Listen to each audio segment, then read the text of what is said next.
Sesungguhnya, awal agama itu adalah ma'rifatullah.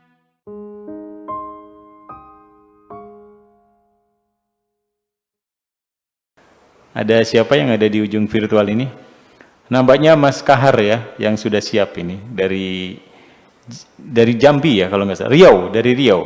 Mas Kahar. Silakan Mas Kahar untuk beberapa hal yang mau disampaikan malam hari ini. Bismillahirrahmanirrahim. Assalamualaikum warahmatullahi wabarakatuh. Waalaikumsalam warahmatullahi wabarakatuh. Yang saya mau tanyakan tentang pemaparan yang pertama tadi tentang haul. Yang kedua saya sadar kalau saya ini mungkin di bagian yang kedua ya nggak punya catatan kebaikan. Jadi yang saya tanyakan Buya, seandainya lah saya mati, meninggal dunia, apakah ada kesempatan saya bertemu Tuhan walaupun disiksa? Itu aja Buya.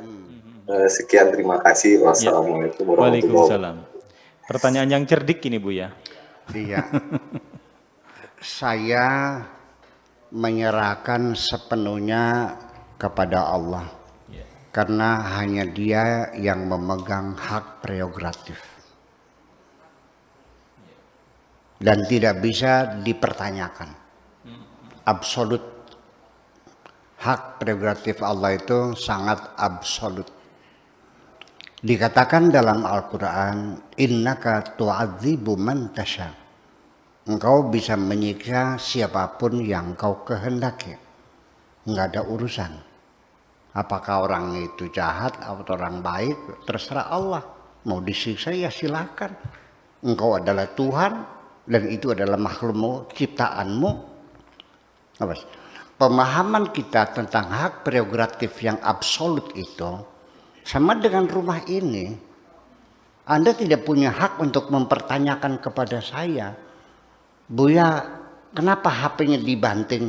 Urusannya apa ini HP-ku kok? Kenapa mejanya digeser? Urusan apa ini mejaku? Kenapa dikasih AC? Urusan apa ini rumahku? Ketika semuanya milik Tuhan dan ciptaan Tuhan, lalu kita urusannya apa? Itu makanya innaka tu'adzibu man tasya wa taghfiru man tasya. Engkau bisa menghukum siapapun dan engkau bisa mengampuni siapapun. Jadi jangan dipastikan orang itu tidak diampuni, nggak ada urusan. Itu saja persoalannya. Ya, saya kira dengan banyak orang yang mendoakan, para ulama, para solihin, ya, yang mengirimkan Fatihah mendoakan, mengapa tidak Allah mendengarkan doa mereka? Apalagi kalau yang mendoakan itu anak-anaknya yang soleh-soleh. Ya kan? Idza mata ibnu Adam in qata'a amaluhu illa min thalathin. Putus amalnya kecuali 3, sedekah jariyah, ilmu bermanfaat, dan anak soleh yang mendoakan. Itu sebagai isyarat bahwa bisa saja hukuman itu diringankan oleh Allah karena doa anak-anaknya, anak yang soleh. Sebagian hartamu mungkin engkau dulu tidak berbuat baik, tapi setelah engkau meninggal, harta yang mereka dapatkan dari warisan itu mereka sedekahkan, mereka wakafkan, mereka hadiahkan untuk bagi dia meninggal atas kebaikan anak-anakmu itu, maka hukumanmu diberi keringanan oleh Allah atau sama sekali dihapuskan, tidak ada persoalan. Kita tidak bisa memastikan seseorang masuk surga, memastikan orang masuk neraka. Memangnya kamu Tuhan? Nah, artinya bahwa masalah rahmat Allah ini ya akan diberikan kepada siapa? Ya terserah Tuhan. Wallahu yakhtassu bi rahmatihi may yasha. Allah akan memberikan rahmatnya kepada siapapun yang dikehendakinya. Selesai. Jadi yang penting kita tidak usah mempertanyakan nanti saya masuk surga atau neraka.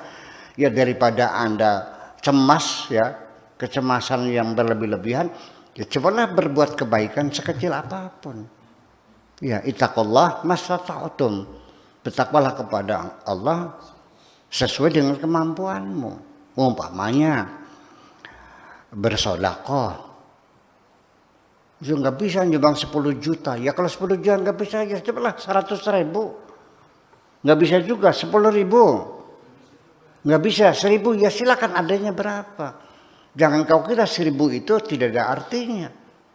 Allah akan membayar kebaikan kita bukan berdasarkan kuantitasnya, tapi kepada kualitas kita. Kalau engkau punya uang 5.000 dan sodako 1.000, Anda hebat. Berarti berapa? 20% ya? 20%. Daripada orang kaya uangnya ratusan miliar, dia sodako 100 juta. Berapa persennya? 0,01. Jadi siapa yang dermawan? Orang yang miskin itu. Nggak bisa dengan uang, ya dengan tenaga. Ikut bantu, pasang bata, pasang adukan, ikut bangun. Tanpa dibayar seharian, sodako tenaga. Bisa nggak? Nggak bisa tenaga, ya dengan mulutmu. Karena kau bisa baca sholawat yang enak suaranya, buka seser di pinggir jalan, minta sedekah di pinggir jalan, karena suaranya enak, akhirnya dapat duit juga. Tapi suaranya nggak bagus, ya dengan doanya lah. Cobalah bangun tengah malam, kau doakan mudah-mudahan masjid yang sedang dibangun cepat jadi. Itulah kebaikan-kebaikan. Sampai ketika engkau berniat berbuat baik, ternyata tidak sampai terlaksana, sudah dicatat satu kebaikan.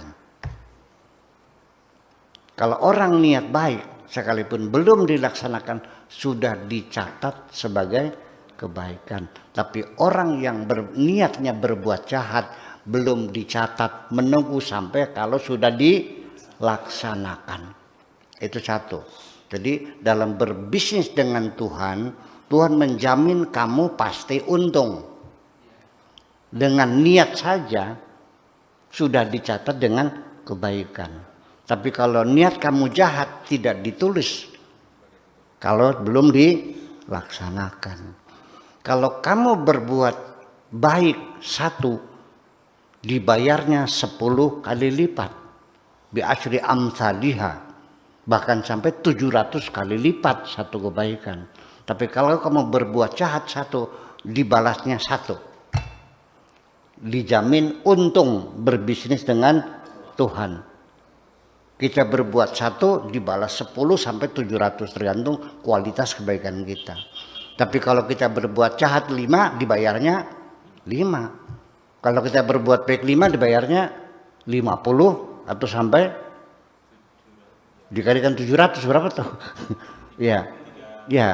Itu sumbulatin mi'atu habba fi kulli sumbulatin mi'atlah. Sabat sanabil 4 tangkai padi. Dan setiap tangkai itu 100 biji, 700 kali lipat. Nah, itu artinya bahwa diberi kesempatan engkau untung. Tapi kenapa engkau selalu rugi? Kenapa? Innal insana lafi khusrin. Manusia selalu rugi berbisnis dengan Tuhan. Nah itulah saya kira nggak usah menanyakan nanti dosaku bagaimana. Selagi engkau masih hidup, engkau bisa menghitung dosa-dosamu, bisa menghitung kebaikan-kebaikan. Aku percaya engkau masih punya daya ingat. Berapa kali engkau mencuri, berapa kali engkau menolong orang, berapa kali engkau ngasih makan anak-anak yatim. Bisa kau hitung sendiri, ambil 2 kertas, yang satu kebaikan, yang satu keburukan. Dicatat semuanya tiap hari supaya kita selalu ingat. Terima kasih. Mas Kahar, terima kasih di Riau sudah dijelaskan oleh Buya bagaimana peluang kita meskipun kita pendosa untuk nanti bisa ketemu dengan Tuhan. Itu adalah hak prerogatif dari Tuhan.